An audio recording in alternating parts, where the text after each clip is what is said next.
رامي في مجاله ده مساء صيد. الخير ويا صباح الخير وكل عام وانتم بخير. معاكم راميتال رامي سليمان صاحب مؤسسه راميتال لجميع اعمال راميتال، مطابخ الحديثه المتميزه اللي كل يوم فيها جديد وكل يوم فيها تميز وابداع.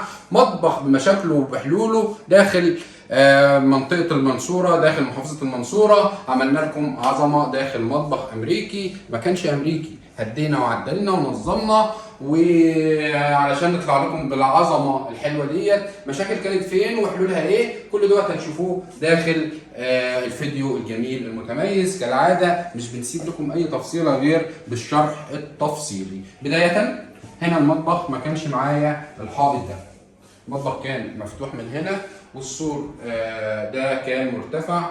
جت العميله بتاعتنا محتاجه ان هي تطلع لمسه جميله وتعمل مطبخ مفتوح في الريسبشن. طلبنا منهم ان هم ينزلوا بالحائط ده ويعملوا الارتفاع بالنسبه للسور. في شويه مشاكل ما زالت موجوده هنتكلم فيها في فيديو باستفاضه، تابعونا للاخر.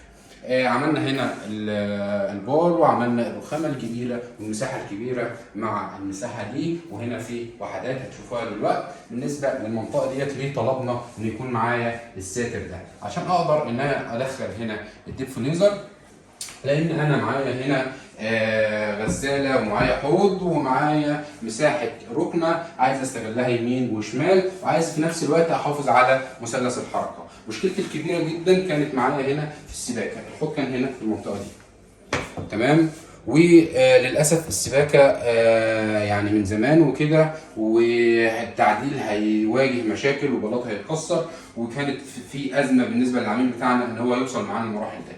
طلبنا ان احنا نعمل الحوض بتاعنا هنا، وطلبنا غسالتنا تكون في المنطقه دي علشان نفصل ما بينهم بدلاب النظافه، ونعمل الديب فريزر في الدخله دي. وطلع الشكل الجميل بعد التنظيم الظريف اللي حضراتكم شايفينه.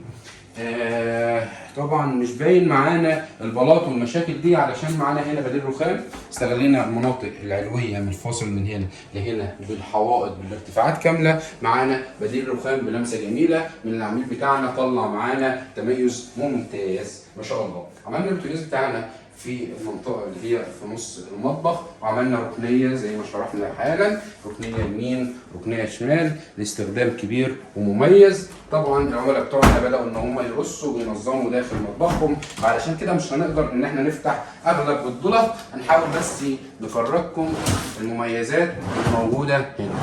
ده مدراج تبقى على نظام السوفت كلوز، هنا ركنيه كبيره وعميقه لاستخدام كبير ومميز تمام. هنا برضو ركنيه بالنسبه للعلوي كتميز وابداع في استغلال المساحه الكبير والممتاز. كده ولا كده يبقى نقفل كده.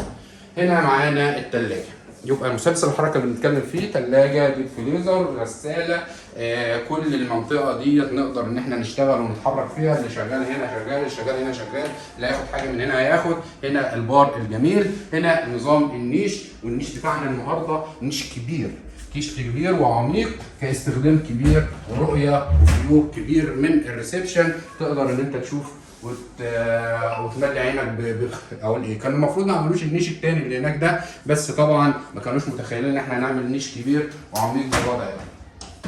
وعملنا هنا ركنيه داخليه كابداع 2 في 1، ان كانت ركنيه تحت والنيش فوق تمام. وهنا برضو ضلفه كبيره وعميقه، هنا ضلفتين كبار بالعمق بتاعنا عند هنا، ولكن المساحه باينه معايا ان العمق كبير معايا.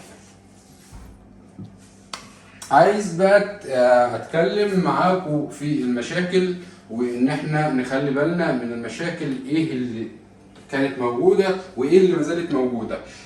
هتتابعونا في فيديو تاني بقى. لو انت مش معانا على قناه اليوتيوب حاول ان انت تكون معانا، لان هنتكلم في مواضيع كتير هتفيدك ان شاء الله. احبكم في الله، ما تنسوش تصلوا على النبي.